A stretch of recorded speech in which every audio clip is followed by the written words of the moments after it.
حضرت خالد بن ولید نے جب ایک قلعے پر محاصرہ کیا تو عیسائیوں کے بادشاہ نے کہا، اے خالد بن ولید، ہم تم سے لڑائی کرنا نہیں چاہتے، ہم قتل و قتال نہیں چاہتے، ہم خون ریزی نہیں چاہتے، کیونکہ عیسائیے کے بادشاہ کو معلوم تھا کہ یہ وہ مسلمان ہیں کہ جن کی رگوں میں محبت رسول خون بن کر دوڑ رہی ہے۔ ہم ان لوگوں سے تلوار کے زور پر نہیں جیت سکتے، ہم ان لوگوں سے جنگ کر کے نہیں جیت سکتے، لہٰذا اگر ان لوگوں سے جیتنا ہے تو کوئی ایک ایسا طریقہ اپنایا جائے جس سے یہ لوگ شکست کھا جائیں۔ اللہ اکبر۔ عیسائیوں کے جو بادشاہ تھا اس نے ایک ناپاک منصوبہ پیش کیا، ناپاک منصوبہ تجویز کیا۔ وہ یہ تھا کہ اس نے شہر کی تمام خوبصورت لڑکیوں کو بلایا اور انہیں برہنہ کرنے کے بعد ان کے سر پر ایک تشت رکھ دیا گیا اور تشت میں ہیرے اور جواہرات رکھ دیے گئے، اور خالد بن ولید اور ان کے سپہ سالاروں سے کہا گیا، اے خالد بن ولید، ہم تم سے لڑائی کرنا نہیں چاہتے، ہم تم سے قتل و قتال نہیں چاہتے، ہم تم سے خون ریزی نہیں چاہتے، لہٰذا ہماری ایک شرط ہے، وہ شرط یہ ہے کہ اگر تم بازار قلعے کو پار کر دو گے تو ہم خوشی خوشی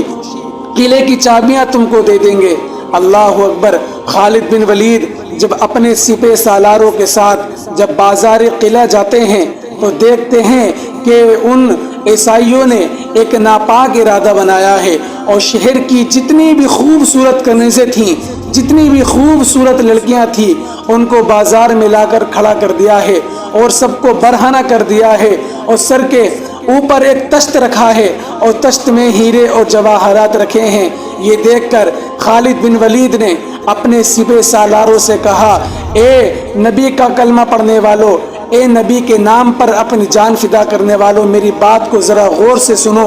ہم اس نبی کا کلمہ پڑھتے ہیں کہ جو نبی جب کبھی بازار میں جاتا تھا تو اپنی آنکھوں کو نیچے کر لیا کرتا تھا، اپنی نگاہوں کو جھکا لیا کرتا تھا۔ تم اس نبی کا کلمہ پڑھنے والے ہو۔ آج دیکھو عیسائیوں نے اپنے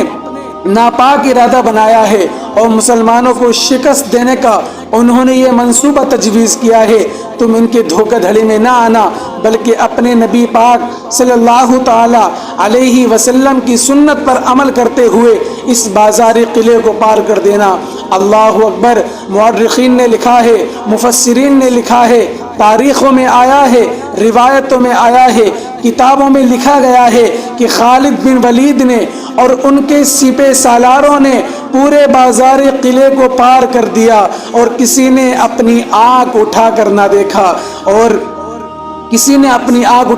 دیکھا، اور یہ مسلمان جب قلعے کے اندر شامل ہوئے تو عیسائی خوشی منا رہے تھے کہ اب تو خالد بن ولید اور ان کے سپہ سالار وہ تو لڑکیوں میں مستغرق ہو چکے ہوں گے، مال کو آپس میں تقسیم کر رہے ہوں گے، لیکن اللہ اکبر، جب یہ نورانی قافلہ قلعے میں داخل ہوا تو عیسائی قدموں پر گر گئے، اور قدموں پر گرنے کے بعد انہوں نے نبی کا کلمہ پڑھا اور کہنے لگے، خالد بن ولید، تم تو نبی کے غلام ہو، جب غلام کا یہ عالم ہے تو پھر اس آقا کا عالم کیا ہوگا۔ اللہ اکبر۔ اللہ تبارک و تعالی ہم سبھی کو عمل کی توفیق عطا فرمائے۔